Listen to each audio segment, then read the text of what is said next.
नमस्कार दोस्तों, मेरे चैनल कथा भक्ति सागर में आप लोग का स्वागत है।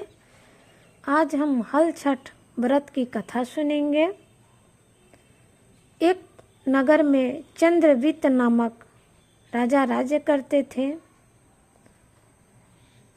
उनके राज्य में सभी प्रजा सुखी थी, लेकिन नगर के बाहर एक तालाब खुदवाए थे। उस तालाब में पानी नहीं रहता था। कितना हो जल उसमें भर देंगे, लेकिन उसमें जल खत्म हो जाता था। इस कारण जनता परेशान रहती थी। हमेशा राजा को बोलती थी कि कैसे जल भरवा रहे हैं, कैसे क्या करवा रहे हैं कि इसमें जल नहीं रहता है। इस कारण राजा दुखी रहते थे। एक दिन स्वप्न में वरुण देव ने उन्हें, राजा के स्वप्न में वरुण देव आए और बोले कि तुम अगर अपने पुत्र का बलि दे दोगे उस तालाब में, तो वह तालाब हमेशा जल से भरा रहेगा। इस बात को राजा ने सुबह अपने राज्य दरबार में कहा। सभी परेशान हो गए कि राजकुमार की बलि कैसे दियाएगा। लेकिन जो राजकुमार था वो सोचने लगा कि अगर ये करने, मेरे प्राण देने से अगर प्रजा सुखी रहती है तो मैं ऐसा ही करूँगा। उन्होंने चुपचाप जाके उस तालाब में बैठ गए। जैसे ही वो तालाब में अंदर जाके बैठे, पूरा वो तालाब पानी से भर गया। पूरा चिड़िया चहचहाने लगी, जानवर सब आ गए पानी पीने के लिए। पूरा मतलब हर तरफ एकदम हलचल हो गया। जब ये बात राजा को पता चली, राजा बहुत दुखी हुए और वो जंगल की तरफ चले गए। जंगल में गए, चलते चलते जा रहे थे। उन्होंने देखा कि 5-6 औरतें पूजा कर रही हैं। तो वहाँ राजा ने जाके पूछा कि आज कौन सा व्रत है, आप लोग क्यों पूजा कर रही हैं। तब उन औरतों ने हल छठ का व्रत को बताया, उसकी महिमा को बताया और कहा कि यह व्रत करने से अपने पुत्र की लंबी आयु होती है। तब राजा आगे नहीं गए, वापस आ गए अपने महल में और आके अपनी रानी से कहा कि तुम भी हल छठ के व्रत करो, इसकी बहुत महिमा, यह व्रत करने से पुत्र की लंबी आयु होती है।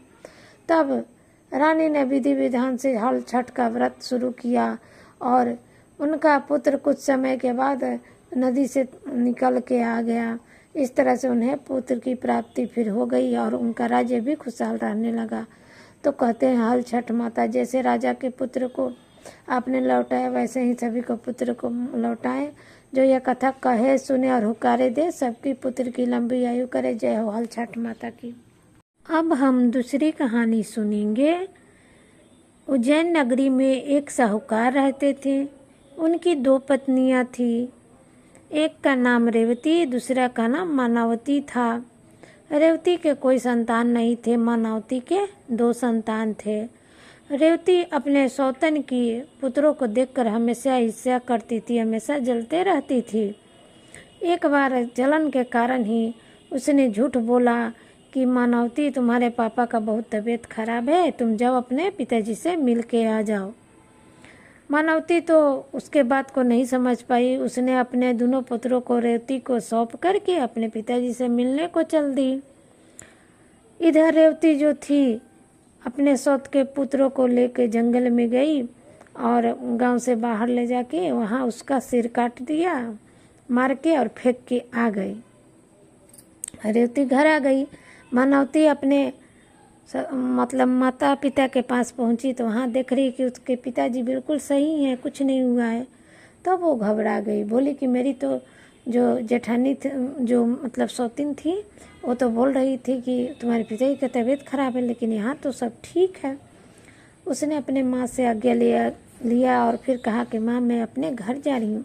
तब उसकी माता ने कहा कि नहीं पुत्री, आज घर मत जाओ, आज हल छठ व्रत है और सभी स्त्रियां अपने अपने पुत्र के लिए व्रत कर रही हैं। तुम आज व्रत कर लो, कल सुबह घर चली जाना। मानवती मान गई और हल छठ का व्रत की, पूजा पाठ की।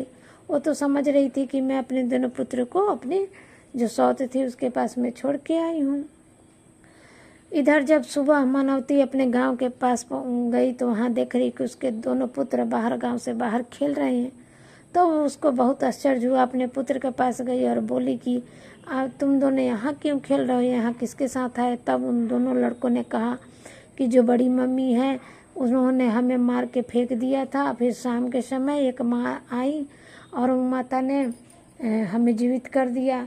तब से हम यहीं खेल रहे हैं, हमें समझ नहीं आ रहा है क्या करें, कहाँ जाएं। अब मानवती समझ गई कि ये हल छठ माता की कृपा है। उन्होंने मन ही मन प्रणाम किया हल छठ माता को और अपने दोनों पुत्रों को लेके घर आई और घर आके अपनी जो सौतीन थी उसको बहुत खरी खोटी सुनाई और अपने जो साहूकार पति था उससे भी उनको सारा किस्सा बताया। तब साहूकार ने वो अपनी पहली पत्नी को घर से निकाल दिया और अपने बच्चे और पत्नी के साथ रहने लगे। तो जिस तरह से हल छठ माता ने मानवती के पुत्र को वापस किया, वैसे ही जो कथा कहे सुने और हुकारी दे उनके पुत्र को वापस करे, लंबी आयु करे।